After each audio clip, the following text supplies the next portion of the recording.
Ce Christ, qui est semblable à un fils d'homme, est au milieu des chandeliers.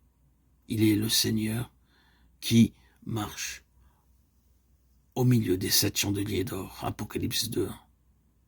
Cela nous montre que le Seigneur est face à face avec ses églises et qu'il les examine. Il n'est pas là pour recevoir l'adoration de son église, mais pour juger son église. Nous devons craindre le Seigneur, car c'est le moment où le jugement va commencer par la maison de Dieu. 1 Pierre 4, 17. Vêtus d'une longue robe ayant une ceinture d'or sur la poitrine, Apocalypse 1, 13, les prêtres dans l'Ancien Testament portaient un long vêtement. Le Seigneur Jésus est montré comme le prêtre de Dieu. En tant que sacrificateur, le Seigneur est montré marchant au milieu des églises, afin de voir quelle est la lampe qui brûle et celle qui ne brûle pas bien. Souvenons-nous que le chandelier dans le lieu saint ne devait jamais s'éteindre. Sa lumière devait briller sans cesse jour et nuit. Les prêtres devaient moucher les lampes continuellement et alimenter le chandelier avec de l'huile.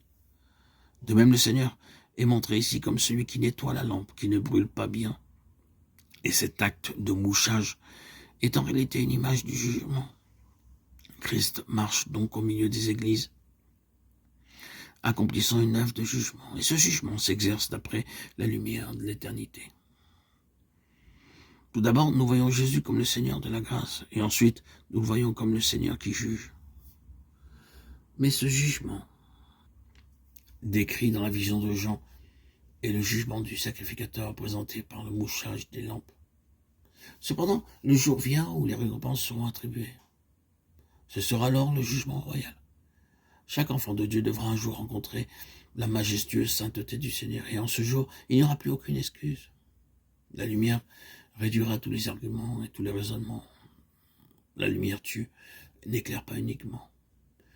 La lumière mettra à nu la véritable nature des choses et extirpera tout ce qui est incompatible avec le Seigneur. Chaque fois que Dieu illumine, la vie naturelle de l'homme est détruite. Les gens peuvent invoquer beaucoup de raisons pour se défendre eux-mêmes. Cependant, on ne peut pas résister à la lumière du Seigneur. L'Église devrait toujours accepter l'œuvre purificatrice du Seigneur, afin que sa lumière ne perde pas de son témoignage et que le Seigneur note pour finir son chandelier. Chaque enfant de Dieu devra un jour rencontrer la majestueuse sainteté du Seigneur. Et en ce jour, il n'y aura plus aucune excuse.